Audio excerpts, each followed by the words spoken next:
It was during the time of Brown versus Board of Education.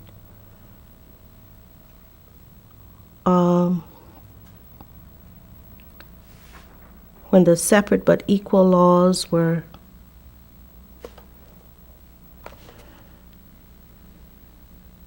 denounced.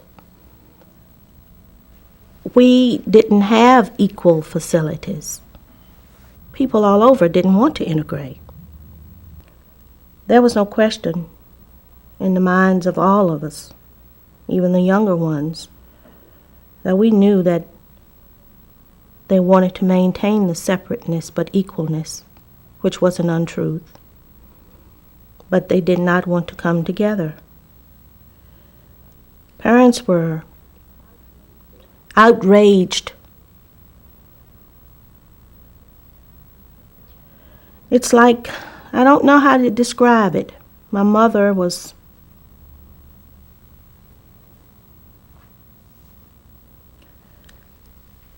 it was just so very pitiful at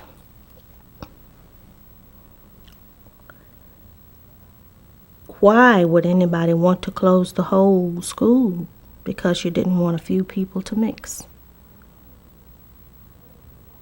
And at that time, we began to get hopeful, and we thought, well, maybe they'll open it in October, November. And the months kept going and going and going and going. Everybody fought, but there were others who were determined to fight another way. And instead of fighting people here who refused to see things the way they should have been, they just left.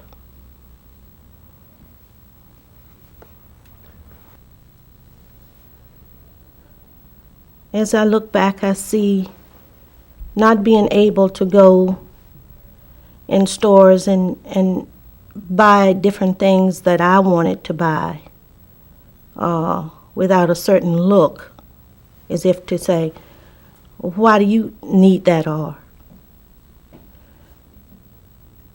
why do you think you can buy that? And I remember standing in line as I was about to catch the bus to leave town. And once again, it was in cramped quarters where the sign said colored and another sign said white. And going to a lunch counter, again in separate quarters and tight quarters, and being served sandwiches, and other people could get full meals. And I remember being asked to move to the back of the bus on my way out of town and into town, and asking why, and being told that it's the law. And I remember seeing sad faces of people who wanted to say, I'm sorry, but were afraid. But a lot of things still didn't bother me until I got much, much older, and discussions were brought up by my sisters and I. And then you really began to feel the pitiful hate, because there were nothing that we did, nothing that we said. We were just being us. And it was just expected. Not that people didn't want to fight back, but a lot of times they didn't know how.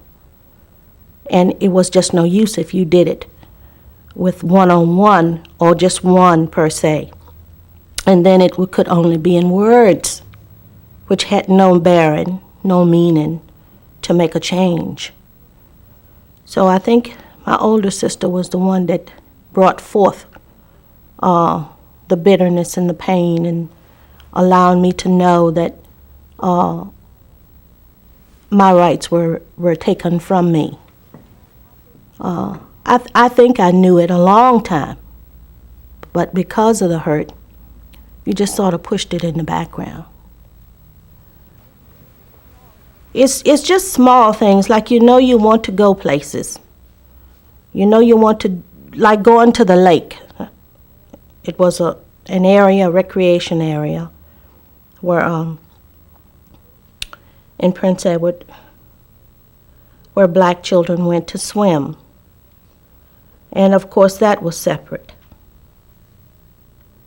And as the old saying goes, the grass looks always green on the other side. And then there again, their side was larger. And we just wondered, well, why can't we go? Why does it have to be like this? Why is it always separate? Why can't we just mix it? And it was those things that came up as a teenager, as she grew, and wanted to explore, her and her friends. And that helped me become aware, because when she would come home and find out that, well, we couldn't do this, or we weren't served properly, or we had to go, they asked us to go in the corner and we refused, these sort of things started coming out. And this is where I would be somewhere around in the house and I would hear her talking about it, or I just sit and listen to her tell me. And then we became more aware. And of course our teachers, principals. But so much of it was like a tokenism, even then.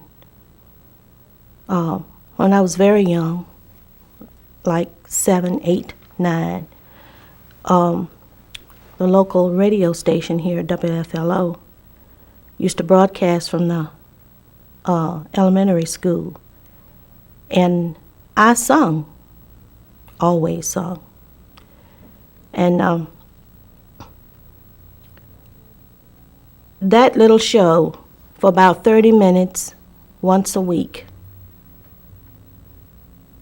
was like, well, you didn't think about anybody being prejudiced, because you got that chance to do that, you see. And with me, that was a big thing, you know. And I guess I thought even beyond that, and other ways around me in some way, that it was that same way. That here I was invited to present my songs on radio. And I was free. I could do this. But then that was such a small thing after I realized. There were times when that anger just spilled over with just one of them looking at you. You know, it didn't have to be something really big, but I know now that it came from something else, and I asked myself now, was that because of it? Was that anger then because of the way he looked at me or she looked at me? Or was it because I know that you don't want me to be a part of you and you don't want to be a part of me? And then there were good times. There were good relationships with white kids in the country. There were relationships that even then I was surprised at when I'd go to visit my cousins. And they all lived so close around one another. And I'd stand and look and wonder, why is he talking to her that way, or she's talking to him that way? And look how they have feelings toward one another. It was such a closeness. They were getting along so well, even as kids. And I'd stand and look. And then when he'd say something to me or touch me, and I'd cringe and wouldn't know really how to respond. But as I look back, I realized too that was good. And they didn't care, you know. They were friends. And it didn't make a difference. And I know too that now, even to this day, those friendships are still there. I did lots of things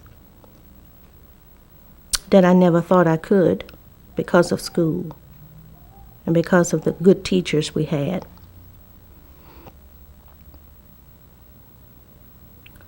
I think that if it hadn't been for school, a lot of boys and girls, of course, would have been in deep trouble.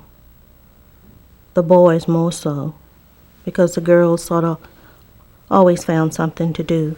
But the boys, vigorous and rough and wanting to play and get into games. If that school hadn't been there, then there had been something on a back alley or back room that would have been going on illegal. And it also helped them to develop their potential. At that time of knowing that the schools were closed, the impact didn't come until later, when you knew that the actual chains were put on the doors and the severing of family relationships and people in the community that you had grew up with. And whole families moving away. Well, what happens when you lose a part of your family? That in essence is what it did. It severed one of the organs, the vital organs of your body. Here you are going somewhere for 10 years, with some even more, 11, 12. And all of a sudden, somebody tells you that you no longer can go. And not hearing the buses run,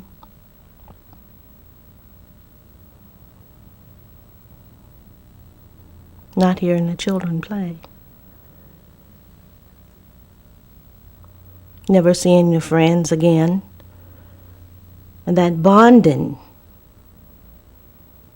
of friendship, of community, mothers and fathers besides your own. It was just like a picture dropping from a wall and crashing in the frame of it, never really being able to put it like it was before. I remember tears and tears and tears and tears. And I remember the lonely days of just walking the streets with whatever friends you had left and trying to find and to make good of what was left. And so in lots of instances, it was just like a ghost town to us, younger people. Sometimes I'd see my mom standing in the door and she'd say, "You missed those old buses." And I'd feel so sorry.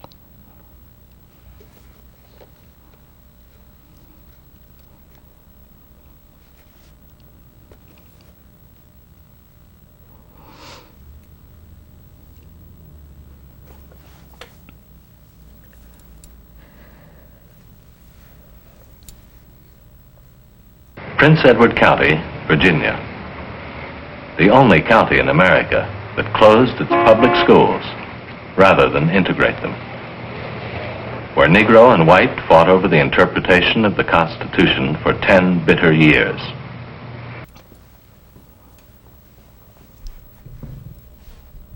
At that time, Reverend Griffin, L. Francis Griffin, my minister,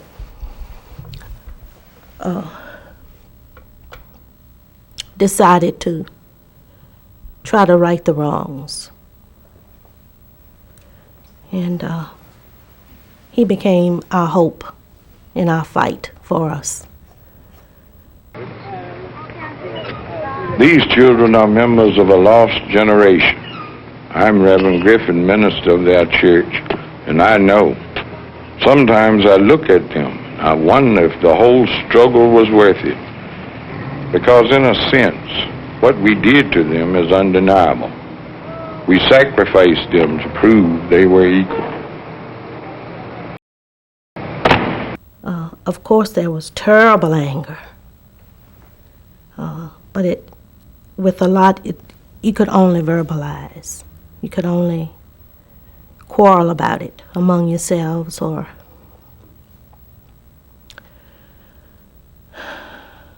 talk it to other people like I'm talking to you. But he did fight. Reverend Griffin did fight for our cause. And a lot of other good people, the American Friends, the Quakers, took in children from the school situation and placed them in their homes. And they finished high school and finished college. So not all bad came of it, but that severing of it, you know, because you can't get back those old times.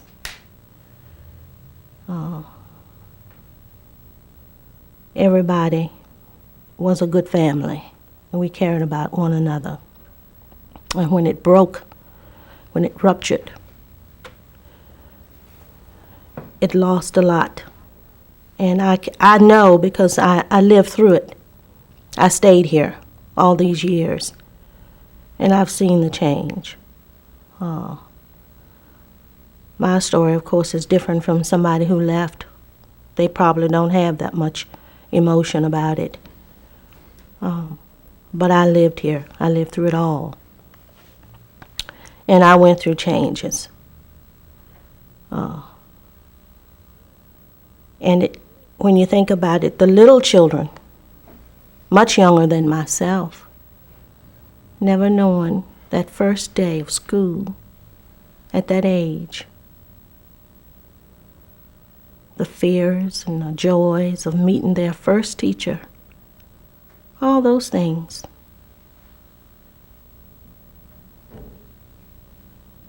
And when I realized that I couldn't walk down those aisles, that I couldn't graduate from my school, it was just overwhelming because I wanted to so very much. I commend the young people of this community at those times because there was not an uproar of violence in the streets. There was bitterness, and there is bitterness today.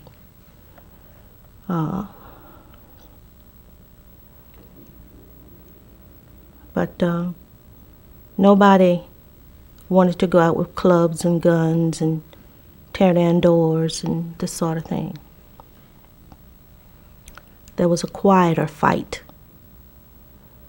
a quieter struggle, and people were so busy about getting their children to further their education and trying to find ways and places for them to go. And whole families and teachers, of course, had to move away. It was an ugliness that has scarred Prince Edward, I'm sorry to say, but it'll always be there, always.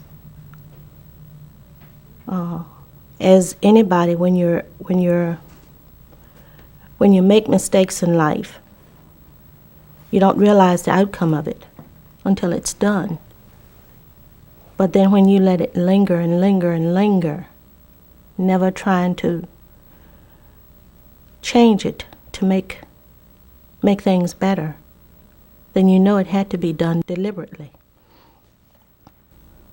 I think because of the fact that those schools closed and the ugliness, the ugly scar that was left on Prince Edward, and it was worldwide. I remember going places, and people would ask me, where are you from? Sometimes I wouldn't even say, because I was ashamed.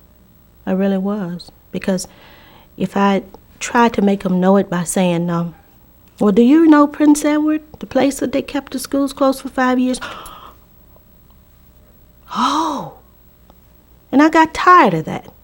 I didn't want to be connected with it because it was always such a sadness and so many questions. And it'll never go away. I'm not bitter. about it now, but I know that there are some who are, and rightly so. But it wasn't just the education as far as the academic part is concerned. It was that socialization, that nobody knew what could have come of it if those people had stayed in a union. You know what I'm saying? Everybody it's just like this planet. Everybody's here together, you know? Like, what would you be in here without me? Or I without you in this room for this purpose? And when you weaken it and lessen it, how can it grow? And there were years that were dormant and did not grow. And some parts never will, because those parts that were severed cannot be replaced.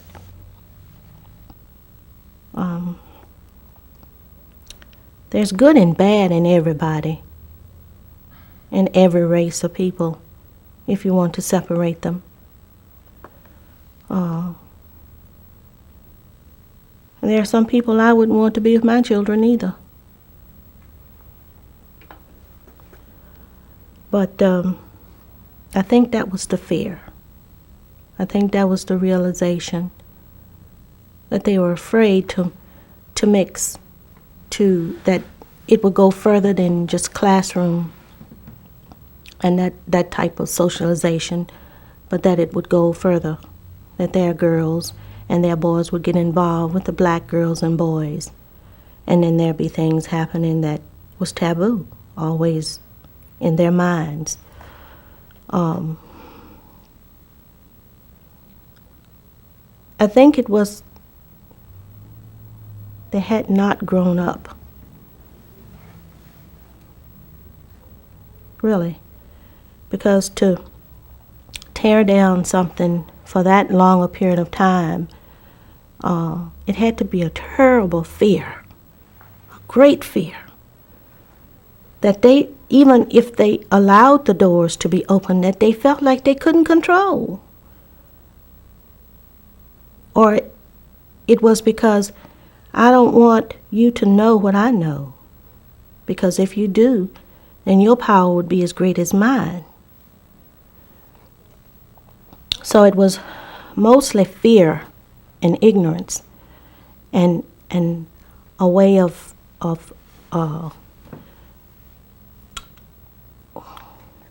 they just refused to grow, and they wanted to keep us from growing also.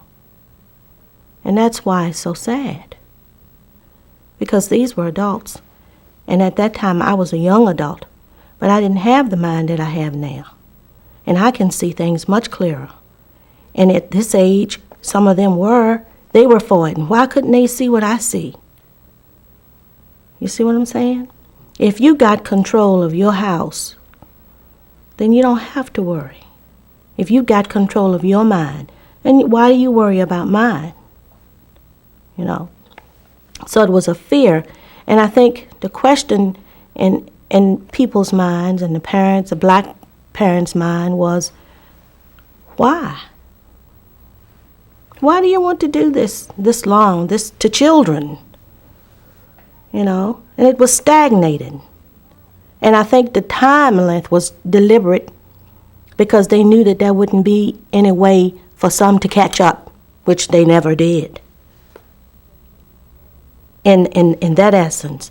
But if you want to grow, you grow. If you want to grow. And some did. Some fought it.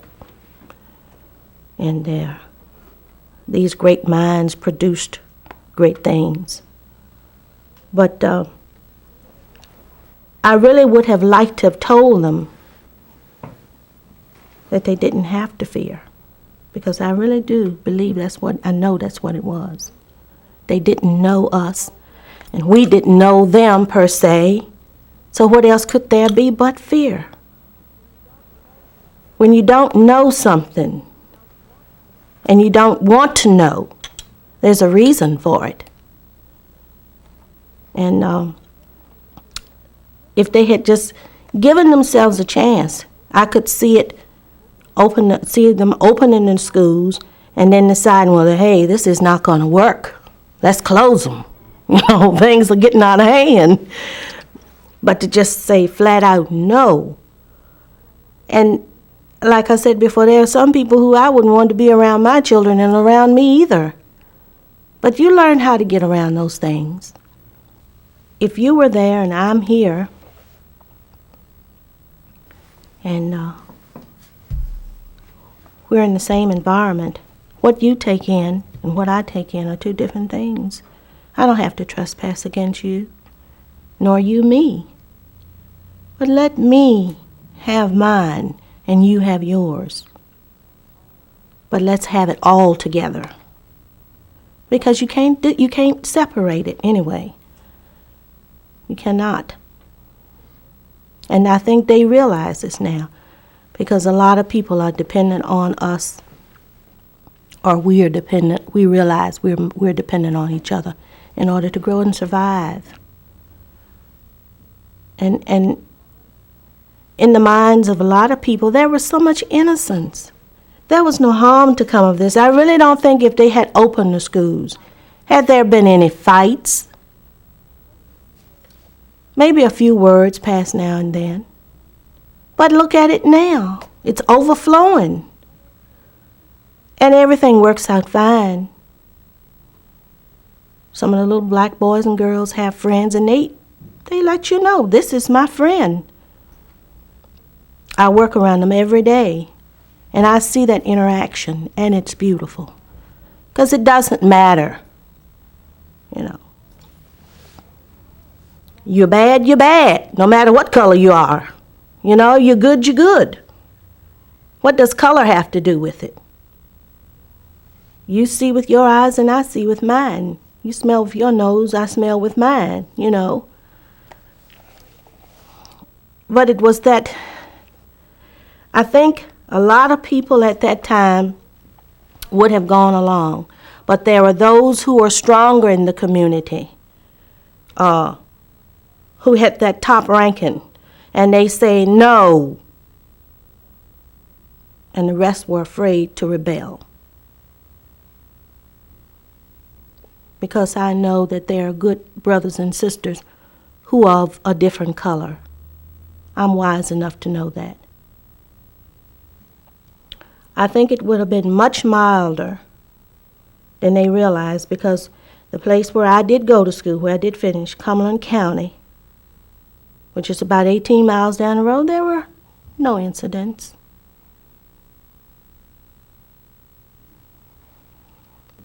But God's plan is not just an idea. It's a reality. And those of us who know better know that we must continue to fight. Because it's yours and it's mine. And I may not see it and you may not see it, but it will be that way. Because it's a reality. It's a reality right now for you and me. We're interacting. I'm not going to try to come and sit in your lap. I like you where you are. That's what this is for. And when I leave, it's bye. Some people will go beyond that, but you've got to know how to deal with them. We're all out here together. And this planet is not going to turn upside down for us. We can turn upside down, but it's going to keep on evolving. And God is in control. It will be that way. It will. It's a reality.